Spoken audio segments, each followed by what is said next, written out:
John, the thing about the schedule, we've spoken about it before, when we do have a setback, it's a quick opportunity to get back to winning ways, hopefully tomorrow night. Yeah, it does come around very quick, Bruce, and it's taken a little while to get Oldham out of my hair, I have to say, so I'm more than delighted that I'm able to refocus on the next game. On Saturday, I haven't seen you so subdued after a game, but no, I was devastated. Take it hard.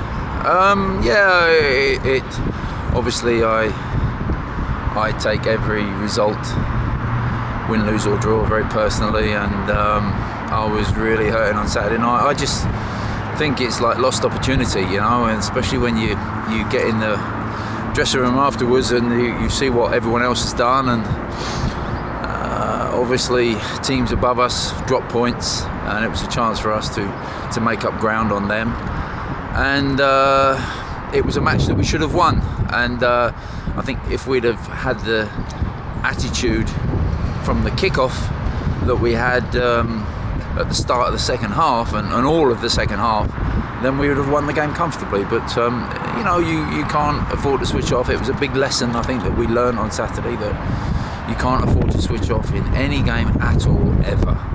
And we didn't start very well, and that continued for the first 45 minutes. We made a couple of changes at half time, which certainly livened us up much better for the second half, and we put in a very good performance in the second half without actually getting a goal back. And I felt if we'd have got one back, we'd have got 2 and 3, but it wasn't to be. And Oldham worked very hard against us in the first half, and as I said, we couldn't get back in the game.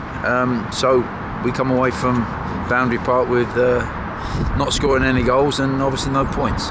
So it needs to be better than that, and it always needs to be better than that. You cannot afford to put in a performance as bad as that was. And certainly it was the lowest point of my time since I've been here. On Saturday night, I was not a particularly happy man, I have to say, and I've been like it for most of the weekend.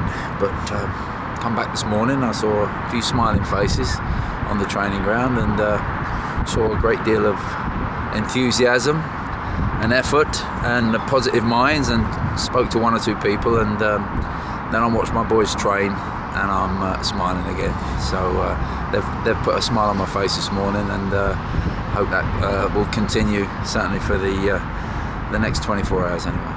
You don't seem to have had a problem all season playing against the top sides. And Sheffield United, I know they're mid-table just above us, but they are a top side in this league, aren't they?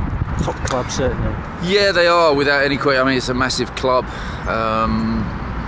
They've had a few trials and tribulations over the last few seasons, in the Premier League, come from the Premier League and had a bit of a fall from grace. Even playing a division below Sheffield Wednesday must hurt them more than anything else.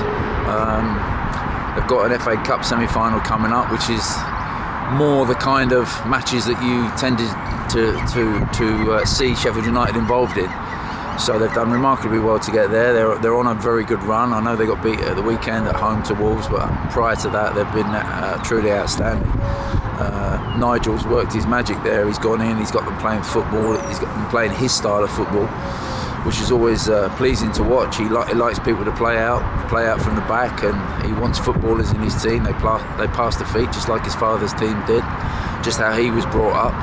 And they've got a team now coming down to Crawley tomorrow night, which should be a really exciting and entertaining game. I hope the fans turn up in the manner in which they did against Wolves last week, and I hope they get behind us in the way that they did against Wolves last week. It should be a great football match, and as I said, after a major disappointment at the weekend, I'm looking to our boys to get a win. You tempted to freshen things up tomorrow? Yes, of course. I always like to keep it as fresh as I can. It's not always easy. It's probably I haven't always been that brilliant at it. I have changed faces once or twice, and it's worked out for the better.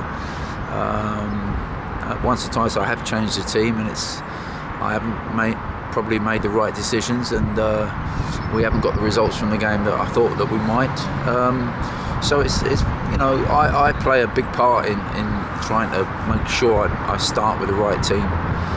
And I don't really like to make substitutions at half-time, but occasionally I have done it because it's needed to be done. I do go on about the fact that I've tended to use the same 11 or 12 players, just rotating the odd one from time to time, maybe in a slightly different formation.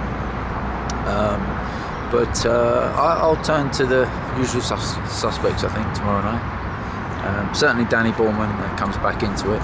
He had a rest at the weekend, and I'm asking a lot of a 35-year-old to keep going out there game after game after game after game. But he was a bit upset actually that he didn't play on Saturday, which is a good sign.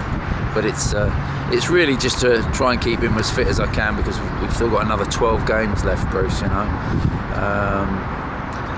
In about 8 weeks or something. Yeah, 7 weeks. Sorry, 7 weeks, less than that. And so I'm going to need him a lot. I think it's the word, isn't it? Excuse me? Relentless is the word. Relentless, that's a good word, Bruce. It is pretty relentless, but as I said, get a good result tomorrow night, and it's been an enjoyable experience, I have to say.